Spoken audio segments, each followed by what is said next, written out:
Manchester সিটির জন্য বুধবারের রাতটা হতে পারে মৌসুমের সবচেয়ে গুরুত্বপূর্ণ। লিগে ধারাবাহিকতা হারানো পেপ গার্দিওয়ালার দল এবার তাকিয়ে আছে ঘরোয়া শিরোপার দিকে।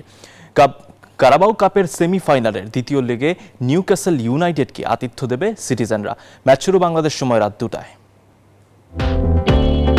রবিবার লন্ডনের স্বপ্নভঙ্গ টটেনহামের বিপক্ষে ম্যাচে এগিয়ে থেকেও জয় ধরে রাখতে পারেনি ম্যানচেস্টার সিটি। প্রিমিয়ার লিগে আরেকটি হোঁচট, আর তাতে স্পষ্ট আগের মতো দুর্দান্ত নয় পেপ গার্দিওলার দল।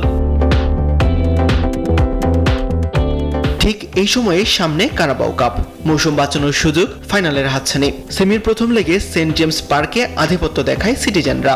আতোয়ান সেমেনিও ও রায়ান চেরকির গোলে নিউক্যাসলের বিপক্ষে 2-0 ব্যবধানে এগিয়ে পেপ গার্দিওলার দল। এ ম্যাচে তাই ড্র হলেও সমস্যা হবে না সিটিজেনদের। যুক্তরাষ্ট্রের 1 নম্বর জিম চেইন গোল্ড জিম এখন আবারও বাংলাদেশে। বসুন্ধরা আবাসিক এলাকা ও বসুন্ধরা সিটি শপিং মলে। অন্যদিকে মৌসুমটা খুব একটা ভালো যাচ্ছে না নিউক্যাসলের। লিভারপুলের কাছে 4-1 গোলে হারের পর এডি হয়ের শিশুদের উপর চাপ আরো বেড়েছে। লিগে মাঝামাঝি অবস্থান, টপ 4-এর যাত্রা প্রায় শেষ। এখন একমাত্র ভরসা কারাবাও কাপ।